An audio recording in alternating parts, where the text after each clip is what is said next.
Fala pessoal, hoje na aula de Geografia nós vamos dar continuidade ao conteúdo de globalização. Essa é a parte 2 do nosso material que nós iniciamos aí no vídeo anterior, né? Hoje nós vamos falar de redes geográficas. O que seriam essas redes geográficas? Aqui eu coloquei um conceito básico para você já ter uma ideia. Quando eu trato de redes geográficas, eu vou falar de um conjunto de quê? De fixos e fluxos, certo? Que vão se comportar como instrumentos no processo de globalização. Ou seja, eu vou falar de redes que envolvem o ciberespaço, ou seja, o espaço virtual, aquele que eu não consigo ver, que é imaterial, que a gente conversou, onde vão transitar, né, informações, né, em tempo real, vai transitar questões culturais, econômicas, né, os bancos, né, os aplicativos que nós utilizamos, então tem toda uma rede virtual envolvendo isso. Nós também podemos falar das redes físicas, que envolvem os meios de transporte, né, as malhas viárias, as ferrovias, as rodovias, né, as rotas aéreas. Então, toda essa malha que compõe aí o planeta Terra para encurtar o processo de, no caso de transição de mercadorias, de pessoas, né, de informações, serviços, envolve essas redes geográficas. Ou seja, eu vou gerar um fluxo, né, a partir de pontos fixos que vão se interligar, gerando esse processo de globalização. Então, esse ponto aí que eu estou falando de redes geográficas vão aí ser instrumentos fundamentais na intensificação dessa globalização. Como nós falamos, essa globalização ela se inicia no período aí das grandes navegações, no mercantilismo, século XV, século XVI, mas vai se intensificar ainda mais pós Segunda Guerra, principalmente Guerra Fria e aí nas nossas últimas décadas, né? Então a gente vai falar sobre isso na aula de hoje. Aqui, pessoal, se você colocar na sua apostila, na página 4, você vai ver esse mapa exatamente. Nesse mapa aqui, a gente consegue observar melhor o que eu falei no slide anterior, que é sobre essa questão das redes geográficas. Isso aqui é um tráfego aéreo mundial, e aí é interessante porque o transporte aéreo ele se desenvolveu muito, né, nas últimas décadas. Esse século XXI ele teve uma maior abrangência, só que aí o interessante é porque quando você olha essa malha viária, né, onde eu tenho aí a circulação desse meio de transporte, a gente vê como se fosse teias, ou seja, uma ligação, uma conectividade entre pontos fixos, gerando fluxos, fluxos de pessoas, né, que o transporte aéreo cada vez mais vem digamos aí, aumentando o fluxo através do turismo, né, das migrações, em relação à circulação de pessoas, mercadorias, né, também. Então, o que que acontece? Eu vejo toda uma malha, né, que conecta, que liga, que interliga espaços. Só que o interessante é que quando você olha para esse mapa, você vê que alguns pontos fazem uma espécie de nó, né? É um ponto de bifurcação que a gente chama. Então, é um ponto em que liga e gera tipo um fluxo maior. São áreas, digamos assim, no sentido econômico, mais importantes, que têm maior infraestrutura, maior relevância no sentido econômico, muitas vezes também. Então, o que que eu tenho aí? Algumas áreas têm muita conectividade, tem muito fluxo, e outras áreas não. Então, veja que a densidade dessa malha vai ser em pontos específicos, como, por exemplo, Estados Unidos, né, se destacando aí na América do Norte, a parte litorânea do Brasil em especial. A gente vai ter toda a Europa muito denso isso acontecendo. E já a África, por exemplo, alguns pontos vão se destacar, mas não tanto. E alguns pontos aqui da parte mais oriental, digamos assim, aqui da Ásia, né? Parte leste da China, o Japão. Então veja que essa malha ela não é tão homogênea. E se a gente trazer isso para a globalização, né, que envolve, essa globalização ela é desigual. Não chega para todo mundo da mesma maneira. Então você tem que ter na cabeça que a tua prova pode trabalhar essa questão da desigualdade do acesso, né? Pode cobrar essa questão de visão de mundo. O que é globalização para um norte-americano é para um africano, né? Será que a conectividade, o desenvolvimento tecnológico, ele chega de forma igual? Essa globalização alcança todos de forma igualitária? Obviamente que não. Só observando esse mapa você já tira uma conclusão sobre isso. E então, quando a gente fala de redes geográficas, a gente está falando de tudo isso que conecta, mas que ao mesmo tempo desconecta também algumas áreas, né? Eu tenho essa, digamos, diferença entre as regiões do planeta. Então, algumas áreas vão fazer tipo um fluxo maior, vão ter maior conectividade e outras muito menores, gerando, digamos, uma certa importância para umas e outras, digamos que não tem tanto aí relevância nesse sentido de relação e conectividade e circulação, digamos assim, de informações.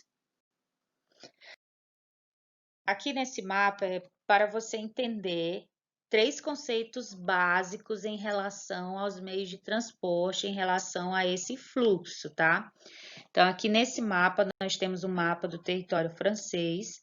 Então, vai representar aí a rede ferroviária francesa, as principais linhas. Então, veja que quando você olha para esse mapa, você tem uma certeza. A malha ferroviária da França é homogênea, certo? Porque você vê em todo o território a ligação entre as cidades. Elas são bem conectadas, elas têm, digamos aí, em todo, não tem nenhum espaço aí que a gente vê assim, não, esse espaço não tem nenhum fluxo, não tem nenhuma malha, não, ele é todo homogêneo. Mas vamos entender aqui o que seriam esses 3 conceitos. Pontos de acesso. Quais seriam os pontos de acesso? Então, os pontos de acesso seriam basicamente todas as cidades do mapa. Então, todas as cidades que aparecem aí, esses pontinhos pretos, né, que está aqui na tua legenda, ó, toda a cidade, eu vou ter aí o ponto de acesso a esse modal, a esse meio de transporte. Arcos de transmissão. Os arcos de transmissão, onde eu vou transmitir, eu vou percorrer, ou seja, eu vou transitar alguma mercadoria, pessoas, né? Eu vou gerar fluxo. Então, são as próprias ferrovias, que é o destaque aí, o título do teu mapa, ele já te dá esse indício. E os nós de bifurcação, que eu acabei falando lá no mapa de vocês, no mapa ali da Rota Aérea Mundial, os nós são aqueles pontos em que eu tenho maior densidade, ou seja, eu tenho maior fluxo, eu tenho maior conectividade com eles. Aqui, obviamente, quem vai se destacar vai ser a capital Paris. Veja que as malhas ferroviárias, elas interligam densamente nessa área. Aqui também eu tenho outra cidade que se destaca, né? Eu tenho muita densidade aqui. Então, veja que, embora seja bem homogêneo, mas ainda tem áreas mais importantes que outras em relação a essa ligação, em relação a essa conectividade. Então, esses 3 pontos, esses 3 conceitos são muito importantes quando a gente vai trabalhar aí meios de transporte. Aqui, pessoal, a gente vê aí mais uma questão, mais um mapa para representar essa questão da conectividade, da diferença em relação a algumas áreas, né? Eu tenho áreas mais conectadas que outras. Só que aqui está falando aí dos sistemas de cabos submarinos de fibra óptica, né? Então, eu tenho aí maiores áreas mais conectadas que outras. Então, olha só. Quando eu falo de globalização, lembra que eu falei para vocês que envolve a questão da revolução tecnológica. Ela foi adquirindo um papel preponderante não só nas relações humanas, mas também na questão da produção, né? Em relação à aceleração e divulgação, propagação de informações, o que alterou as noções de proximidades e distâncias geográficas em relação aos espaços. E é interessante porque a informática, né, as telecomunicações e os transportes, eles vão assumir novas, digamos aí, feições e vão passar a sustentar essa economia globalizada. Então, são os principais agentes que vão facilitar e operacionar essa questão aí que envolve maior transação, né? Ou transações e trocas e fluxos entre os espaços. Então, eu vou ter também essa questão dos satélites, das fibras ópticas, peças estratégicas, né, na geopolítica, na geoeconomia e na questão cultural também do mundo contemporâneo, do mundo globalizado. Então, aqui nesse mapa, você vê que algumas áreas eu vou ter aí maior fluxo, né? Quanto maior aí os pontos que interligam, as redes que interligam, eu tenho maior conectividade. Tudo bem? Aqui é para a gente conversar um pouco sobre a evolução desses meios de comunicação, que eles estão em constante transformação, inovação, né? Você compra um celular hoje e aí 3, 4 meses depois já tem um novo lançamento e lançamentos e lançamentos, né? Que é o que a gente chama de obsolescência programada. Tá? A própria indústria, ela programa para que os produtos eles já tenham um certo tempo de validade, digamos assim. Então, você vai perceber também que seu produto em relação aos que estão disponíveis no mercado, as propagandas, ele está obsoleto. Então, vai ter envolvendo dois conceitos aí na geografia voltados para o consumismo, que é a obsolescência programada e a obsolescência perceptiva, tá? Ou percebida, né? Que o próprio consumidor percebe que precisa trocar aquele aparelho. A gente tem aí como exemplo o telégrafo. Ele não faz parte da nossa realidade, nem da minha, nem da sua, né? O telégrafo não chegou a ser utilizado para nós, assim, pessoas comuns, mas ele foi muito utilizado durante a guerra, durante meados do século XIX, mas devido aí à sua pouca capacidade de transmissão, ele acabou sendo substituído. Mas se desenvolveu o rádio, se desenvolveu também os aparelhos móveis, né, os satélites artificiais ajudaram nesse aprimoramento também dos meios de comunicação, né, que envolveu aí o período da Guerra Fria, da corrida espacial, né, entre os Estados Unidos e a União Soviética. Então, a cartografia ela se desenvolveu bastante nesse período. Por quê? Porque eu consigo produzir mapas muito mais aproximados do real, mapas que eu consigo fazer sensoriamento remoto, analisar densamente aí a questão do desmatamento, né, da ocupação urbana, rural, do uso do solo, das queimadas. Então, as imagens de satélites eu também consigo perceber imagens noturnas, que eu consigo visualizar os pontos luminosos, os pontos opacos, né? Outra coisa são os televisores, a TV, que hoje as pessoas mudaram muito a questão da TV, né? Antigamente as famílias sentavam na frente da TV e ficavam assistindo programações. Hoje as pessoas já têm outros meios, mas ainda utiliza muito a TV como meio importante, né, de notícia. Mas, por exemplo, a Guerra do Vietnã, ela foi transmitida, foi a primeira guerra transmitida aí pela TV. A gente também teve eventos esportivos muito importantes, né? Figuras artísticas, né? Pontos históricos que foram transmitidos, informações pela TV também. Então, os meios de comunicação, eles são o uso aí, instrumentos da economia, das transnacionais, da expansão da questão geoeconômica, geopolítica, mas também que chegou de tão, assim, tão popular que se tornou, que chegou ao consumidor final, né, para nós, por exemplo, alunos, professores, utilizarem como ferramenta, como agora, né, usando aí como meio para dar uma aula, para a gente interagir. Então, veja que inicialmente esses instrumentos eram, digamos, de cunho militar, depois passaram a se desenvolver, chegando até aí um consumidor mais comum, né, podendo ter aí acesso. Aqui eu vou fazer um apanhado geral sobre os meios de transporte, tá? Olha só, por que que eu tenho que estudar meio de transporte? Para que eu tenho que saber disso? Isso tem a ver com o desenvolvimento econômico de um país. tem a ver com a infraestrutura de um país. Então, assim, é algo que os governos precisam pensar como elemento estratégico, tá, de desenvolvimento econômico e social. Então, os meios de transporte têm essa importância de ligar, de gerar fluxo, né, de pessoas, no caso passageiros, e mercadorias, que são as cargas que são aí transitadas entre esses modais.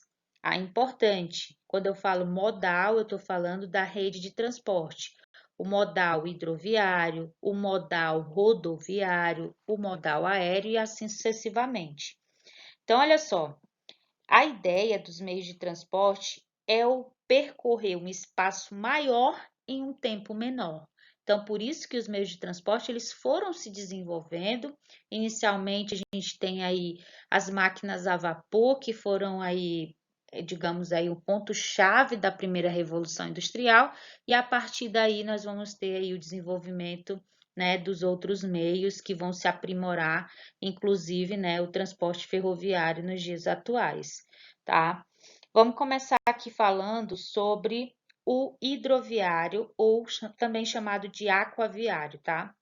Esse transporte, ele pode ser subdividido em três, que vai ser a rede marítima, ou seja, a transição pelos mares, oceânica, obviamente pelos oceanos, e as redes fluviais, por meio dos rios, e também, no caso, eu esqueci agora, mas agora eu vou falar para vocês, a rede de lacustre, que tem a ver com a circulação nos lagos, tá? Na verdade, são quatro, então: marítima, oceânica, fluvial e lacustre. Então, o hidroviário, ele acaba sendo um meio de transporte muito antigo. Eu lembro logo dos fenícios, né? Os gregos se desenvolveram muito. No século XV, século XVI também ele se aprimorou muito, principalmente com o desenvolvimento de novas técnicas de navegação e produção de grandes caravelas que permitiam a expansão aí da questão europeia, né, da cultura europeia, da exploração, da colonização europeia no mundo. Então, esses meios de transporte, eles são antigos, tá? O seu desenvolvimento é antigo, mas a sua intensificação, o seu uso se dá justamente no início do processo de globalização. E aí acaba que a gente tem que falar um pouco das vantagens e desvantagens, né? O transporte hidroviário, ele tem uma vantagem muito grande em relação aos demais, porque o custo dele é menor, o uso, né, o diesel que se utiliza é mais barato, e o uso em relação à distância, né, tem a ver com o custo. A gente também pode dizer que ele é mais vantajoso porque ele consegue levar em uma vez, né, que ele vai levar essa mercadoria, ele consegue levar toneladas. Então, eu consigo, através desses containers, né, que são essas caixas, eu consigo colocar toneladas e toneladas de mercadorias, de matérias-primas que vão de uma vez para o destino. Só que aí, né, a gente pode também falar que em relação ao tempo que esse meio de transporte utiliza para levar essa mercadoria acaba sendo uma desvantagem, mas ele consegue transitar por longas distâncias com um custo menor. Outra coisa que ele acaba sendo desvantajoso seria porque ele depende de outro modal, né? Aí o interessante porque nós temos as eclusas, né? Em relação às embarcações, alguns oceanos, mares e até rios têm esse desnível em relação às águas. E aí o que que acontece? Para a embarcação poder passar o Canal do Panamá, vou mandar um documentário para vocês entenderem essas eclusas. São como se fossem elevadores, né? Para poder os navios, as embarcações conseguirem transitar nessas redes, no caso aí, hidroviárias. E aí essas eclusas, elas ajustam esse desnível e aí consegue circular mercadorias, grandes quantidades de mercadorias. O Brasil utiliza muito, no mundo todo se utiliza muito esse tipo de meio, certo? Outro meio de transporte que a gente vai falar é o transporte aéreo. Bom, o transporte aéreo, né, ele se destaca principalmente devido à sua rapidez, né? Ele também se destaca porque, devido à rapidez, eu consigo transportar mercadorias, né, produtos frágeis, eletrônicos, que têm um curto prazo de validade e precisa chegar muito rápido aí no lugar de destino. Então, tem a ver com a agilidade, né? Percorre longas distâncias em um espaço de tempo muito maior, tá? Então, acaba sendo uma vantagem muito grande do transporte aéreo. Cada vez mais vem crescendo a amplitude em relação ao número de passageiros, muito utilizado no turismo, né? Agora, a desvantagem tem a ver com a capacidade da carga. Ele é vantajoso em relação ao rodoviário, mas comparando ele com o hidroviário consegue levar muito mais carga do que o aéreo, óbvio, né? Então, assim, o que que acontece? Ele também acaba precisando de outros modais como o hidroviário. Eu também tenho um custo operacional muito grande. Então, os aviões, o custo, manutenção, né, o combustível, o uso do combustível, e ele vem se destacando muito nos últimos anos pelo valor das mercadorias que ele vai levar, beleza? Aí, olha só, nós vamos agora para o ferroviário. O transporte ferroviário, ele é um dos transportes assim também mais antigos, um dos mais antigos, né, que nós temos. É, através deles, a gente consegue circular muita mercadoria, matéria-prima, cimento, minério de ferro, fertilizante, né? Eu tenho um baixo custo, né, no uso do combustível, como diesel, um baixo índice de acidentes, porque eu tenho uma rota fixa. Eu também aí tenho um índice de furto, roubo, né, de carga muito menor se comparar, por exemplo, ao rodoviário. E eu tenho grande capacidade de carga, o que é uma vantagem muito grande para o transporte ferroviário, que o seu uso se dá aí desde o início da primeira revolução industrial. Tá, beleza.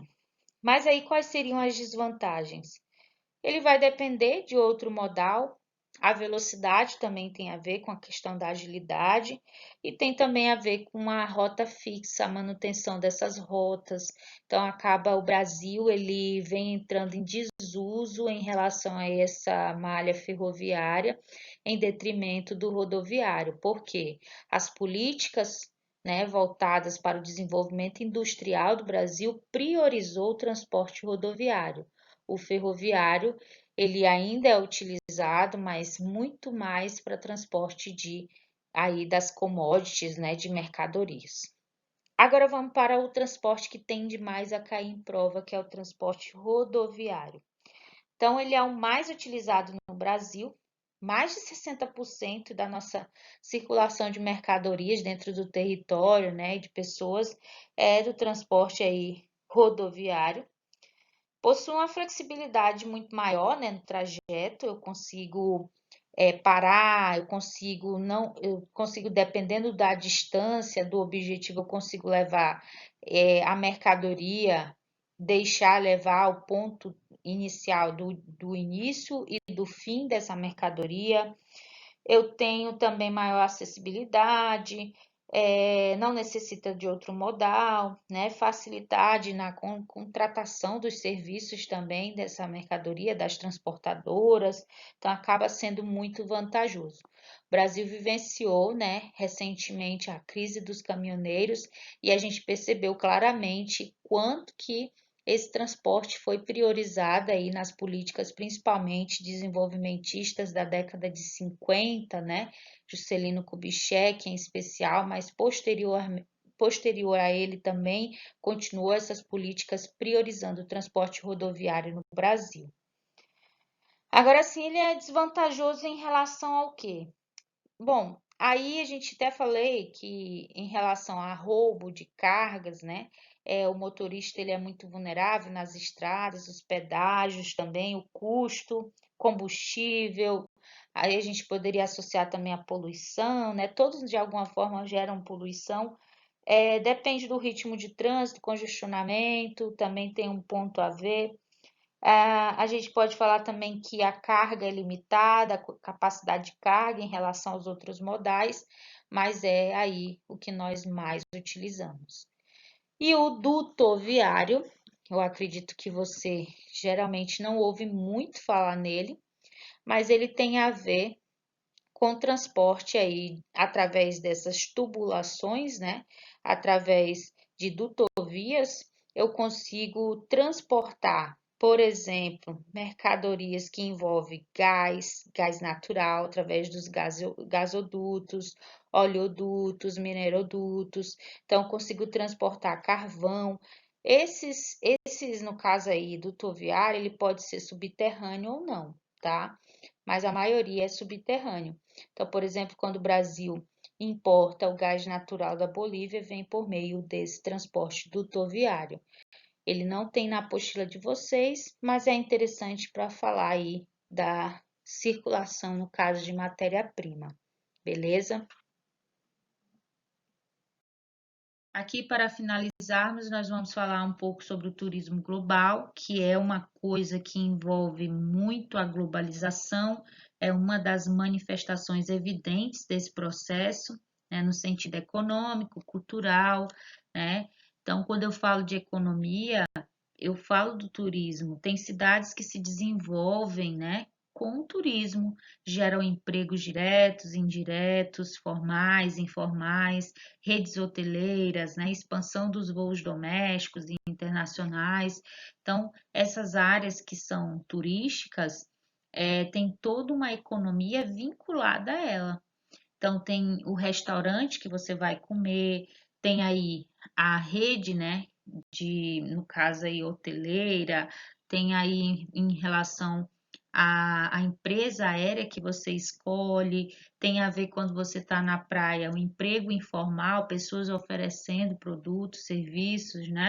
Então, veja que o turismo tem a ver intimamente com a questão econômica, mas também com essa questão cultural, de culturas, costumes, história, tradições, línguas, né? Eu tenho uma relação, uma conectividade maior no mundo atual. A questão do desenvolvimento dos meios de comunicação possibilitaram maior informação em relação ao turismo, né? O turismo tem uma importância e é responsável por dezenas de empregos, né, no mundo todo, milhões de empregos no mundo todo, pessoas que dependem intimamente dessa atividade.